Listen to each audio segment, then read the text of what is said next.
have your attention.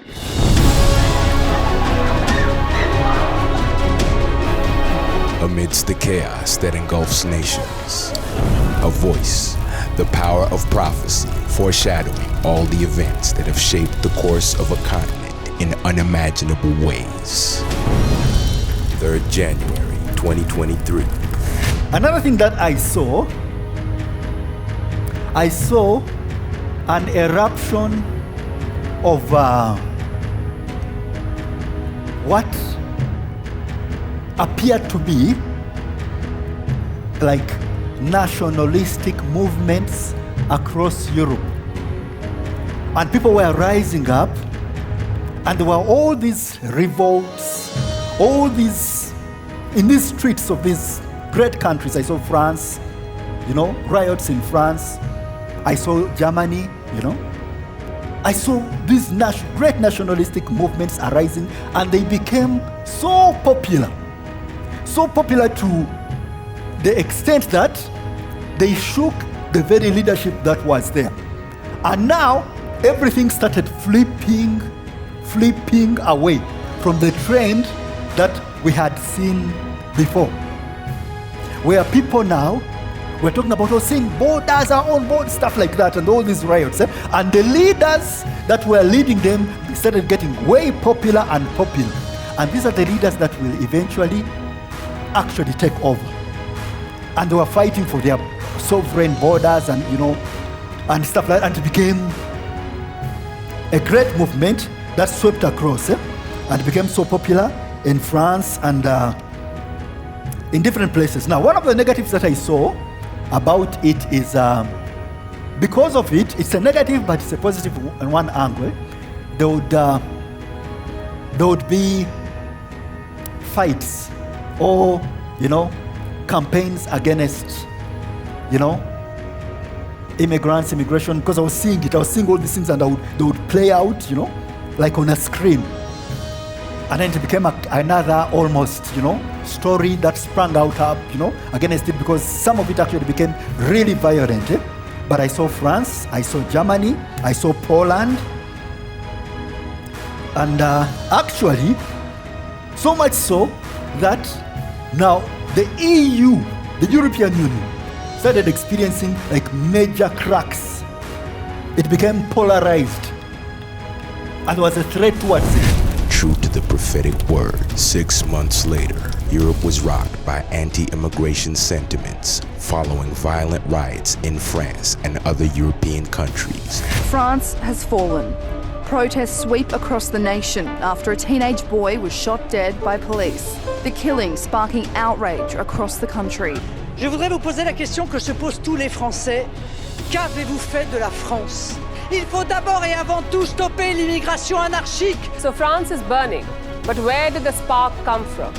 Last week's shooting was certainly the trigger, but the embers were already smoking by then. Why? Because of immigration. Sky News contributor Esther Kraku says the destruction is just another example of the failure of immigration and assimilation in France. What is this? What are these events? The name of it? Mass immigration. Sky News host Andrew Bolt agrees, slamming the weak immigration policy that created such destruction.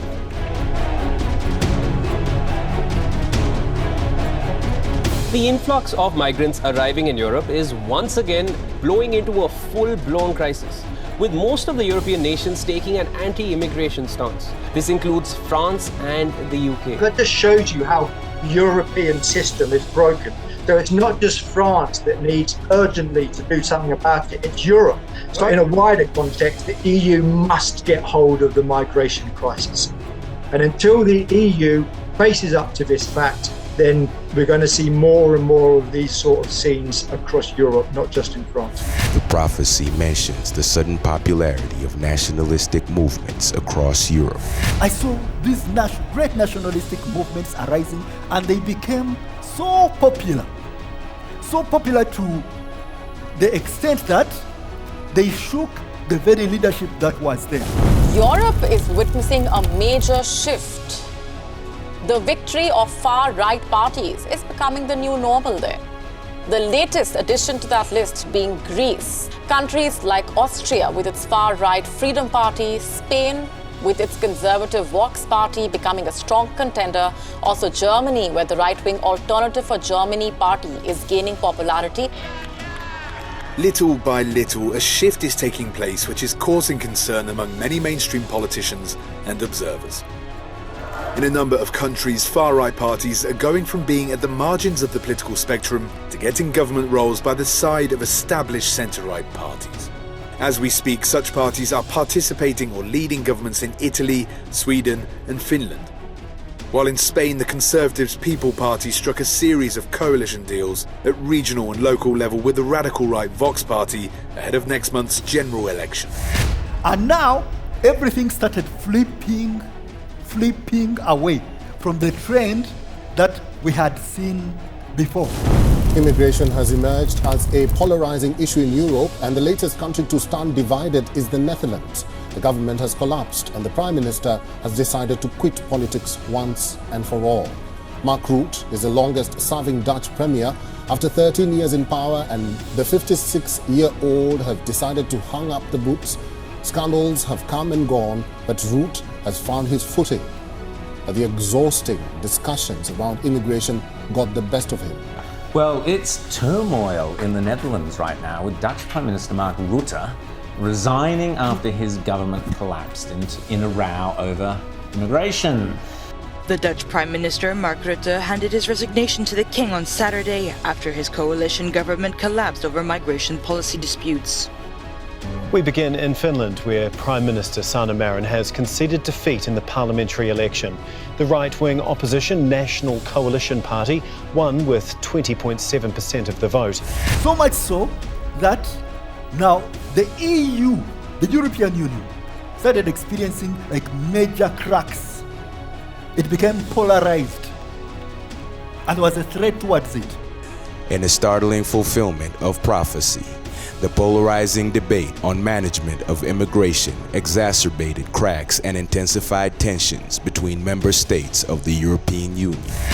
For Europe, hosting immigrants has become an increasingly divisive issue. Poland and Hungary hijacked talks at a summit in Brussels on Thursday and Friday, leaving leaders without any final decision on the topic. Leaders didn't get much sleep on Thursday night. Bitter infighting over migration derailed an otherwise straightforward summit. The European Union recent summit was punctuated by tensions around immigration reform, with Poland and Hungary leading a revolt against the EU's proposed changes.